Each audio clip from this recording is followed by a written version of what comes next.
Hall had came up and seen me play here in Memphis at some of the clubs, and they'd wanted me to come down, and he was flying me down to record it at Fame about 3 years before I moved down there, and he would fly me down on little Southern Airlines plane here, and before I moved down there, I played on a lot of the records that I didn't get credit for the simple reason his secretary told me that Memphis was competition to him, so they couldn't put my name on the record. But when I moved down, I started getting my name on it. But I did 3 or 4 of them before I moved down there. I played the guitar on Fancy, Bobby Gentry. Matter of fact, I played her little guitar on it, and Apaches, Clarence Carter, and a lot of the Wilson Pickett, Aretha Franklin, Solomon Burke, Etta James. And then I moved down, and we were doing like everybody. I mean, one week we'd have the Osmond brothers in there. We played on the One Bad Apple, and playing on everything, the Osmond brothers and Marie Osmond, and Paul Anka, You're Having My Baby, Mac Davis, Don't Get Hooked on Me, which he still owes us a Cadillac for that. He told us if we do him a #1 record, he'd buy us all a Cadillac, but we never saw it. But just at the time, Rick Hall was like the #1 producer, and he was doing people from all over. Tom Jones, the Righteous Brothers. I'm probably one of the few guitar players that got to play with the Righteous Brothers when they split up. Capitol Records sent them down to Muscle Shoals to Fame individually to do an album. So I did an album with Bobby Hatfield, and then a little later on I did an album with Bill Medley.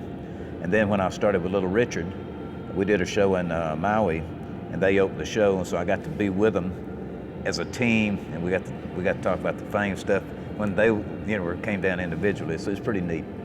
I can tell you a world of stories about the different ones that I've recorded with. Dwayne Allman was there. As a matter of fact, Dwayne, on the Wilson Pickett, one of the Wilson Pickett albums, he played on Hey Jude, and I played on, Pickett did a Hendrix version of Hey Joe, but I played on the Hey Joe thing. Yeah, Wilson Pickett, he's kind of a wild man, but I can remember one story. There was a little compact store next to the studio, and we'd always go over there, they parched peanuts. So we would go over there before a session and get us a bag of parched peanuts. We were in there the first Wilson Pickett session, and I seen him looking over at me and Junior Lowe, the other guitar player, and I seen him say something to Rick Hall, and Rick came on, he said, "Guys, Wilson don't want y'all eating peanuts in here." And I said, "What's the matter?" He said, he thinks it's bad luck. We said, "All right, we'll get rid of the peanuts."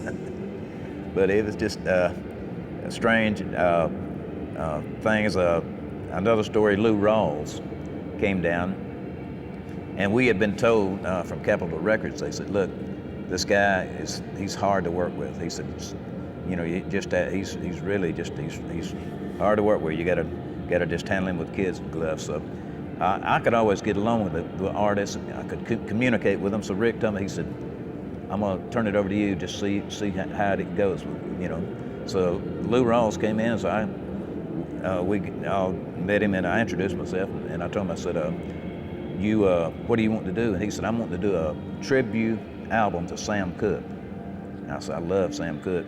And so he opens up this briefcase, he starts pulling out all this sheet music, and I said, "Are you wanting us to play this here, or did you come down here to get this sound that we're getting, Muscle Shoals sound?"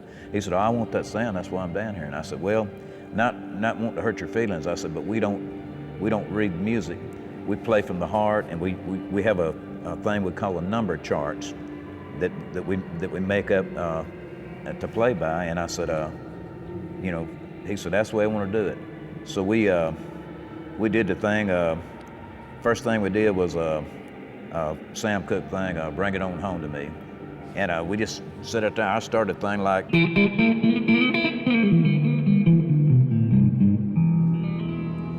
If you ever change your mind about leaving